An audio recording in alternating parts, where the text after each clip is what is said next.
Ada smartphone, ada grup WhatsApp, kita cukup mengucapkan permohonan maaf. Kayaknya cukup deh lewat WhatsApp aja gitu kan. Apalagi anak-anak kan seneng banget tuh mager main game online misalnya atau apa gitu. Nah ini memang menjadi tantangan yang luar biasa.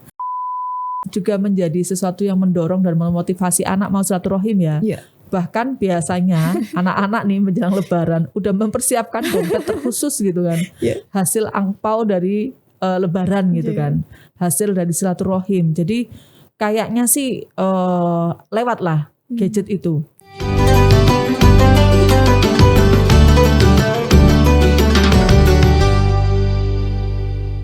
Assalamualaikum warahmatullahi wabarakatuh. Selamat siang teman-teman Harian Surya dan Tribun Jatim Network. Kembali lagi di podcast Ramadan kita hari ini. Kita kedatangan tamu luar biasa spesial. Ini super duper spesial karena beliau termasuk sosok yang sibuk ya.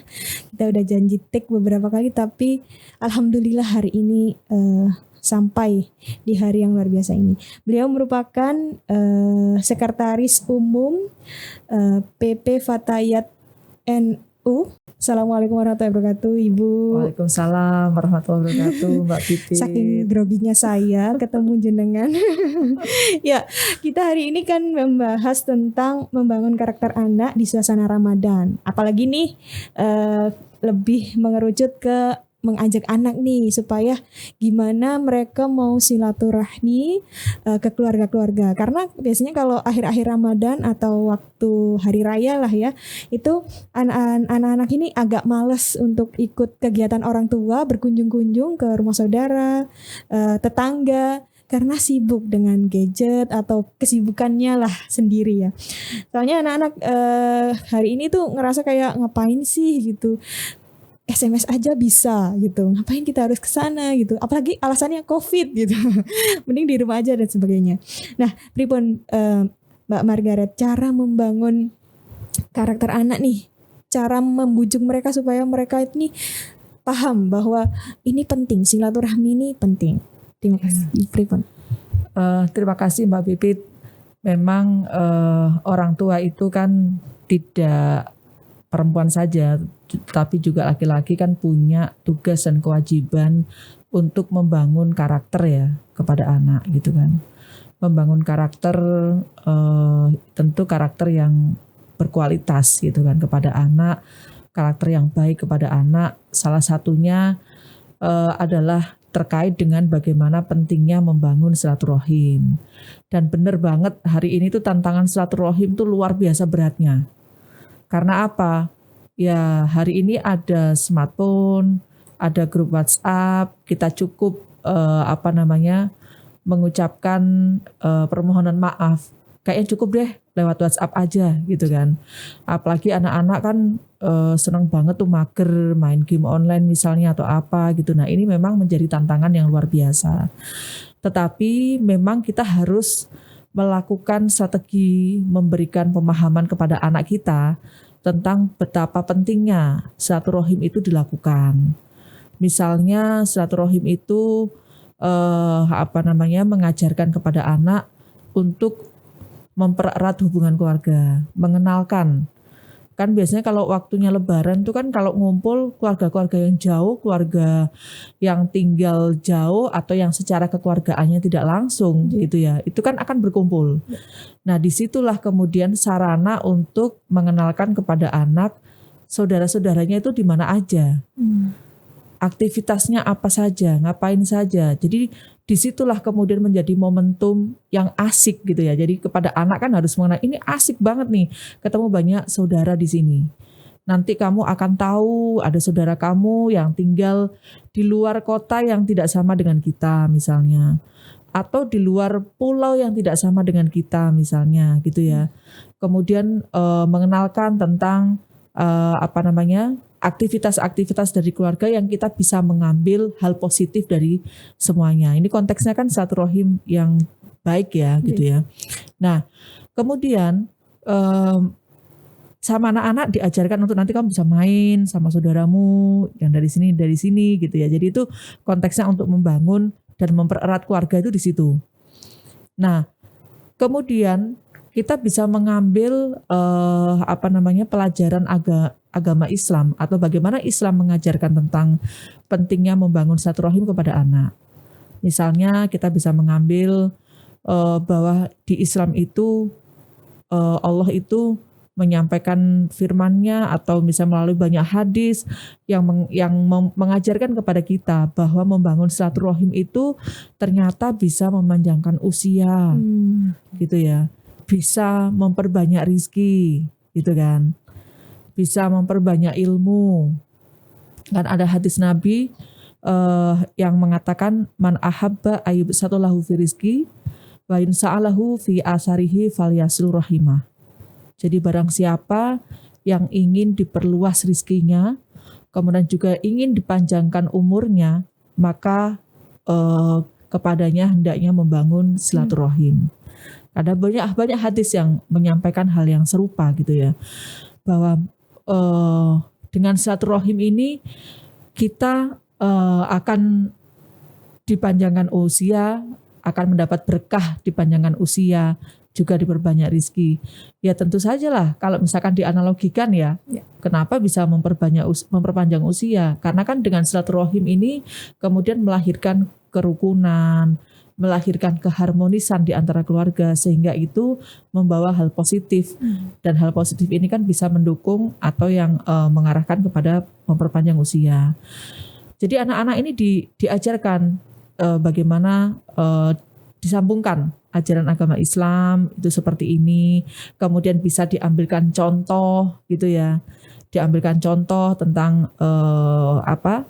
best practice atau hal-hal positif dari contoh-contoh yang membangun silaturahim itu, dampak positifnya itu apa saja, misalkan seperti itu. Jadi bisa seperti itu caranya kepada anak.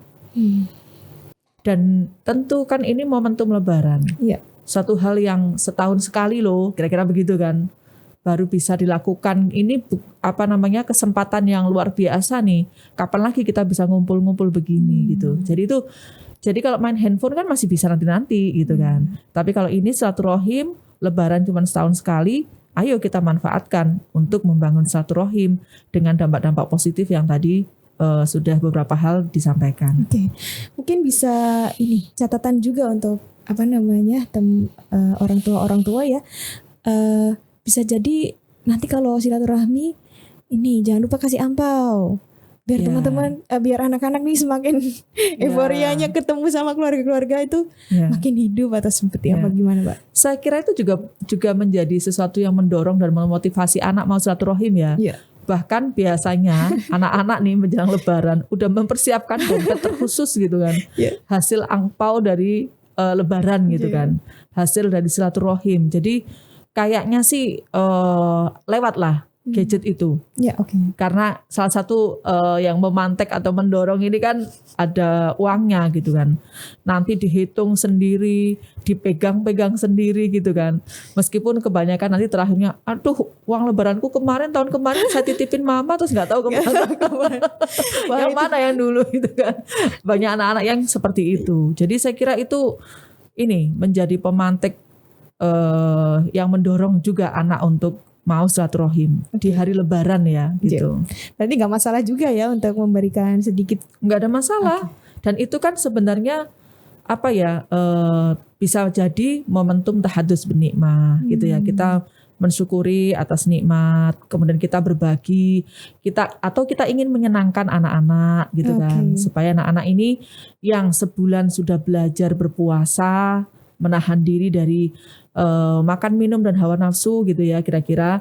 Kemudian anak-anak yang masih dalam proses belajar ini kemudian mendapatkan semacam hadiah atau nikmah gitu ya, nikmat karena kemudian sudah berhasil mendidik anak-anak dari sebulan berpuasa ini itu dengan cara berbagi kepada anak-anak, menyenangkan. Saya kira itu ya sangat bagus sekali lah gitu. Ini berarti catatan untuk para orang tua ya, untuk siap-siap segera. Tinggal berapa hari lagi nih. Apalagi biasanya uang baru. Nah, harus disiapkan uang baru gitu kan. Jadi lebih ini. Luar biasa. Nah, Mbak Margaret, nih kalau pengalaman Mbak Margaret sendiri nih, gimana sih kalau di keluarganya untuk menghidupkan suasana silaturahmi selain dari sisi angpau nih? Kalau pengalamannya Mbak Margaret di keluarga. Makanan khusus di hari Lebaran. Oh gitu. Ya, kan biasanya ada menu khusus nih di hari Lebaran. Iya benar. Iya kan? Kalau di keluarga saya di Jombang yang selalu terngiang dari dulu ibu saya nyiapin tuh kepala kambing. Wow. Jadi gulai kepala kambing saat masih utuh begitu. Itu makanan khusus di hari Lebaran. Oke. Terus kemudian tidak hanya makanan ya. Kalau makanan kan banyak sekali di mana-mana tempat itu pasti rendang, macam-macam. kemudian gulai, kemudian pokoknya serba lontong, opor, apa-apa gitu ya. Semacam seperti itu. Itu menjadi menu yang saya kira orang pasti kangen. Di hari Lebaran tuh ada menu itu.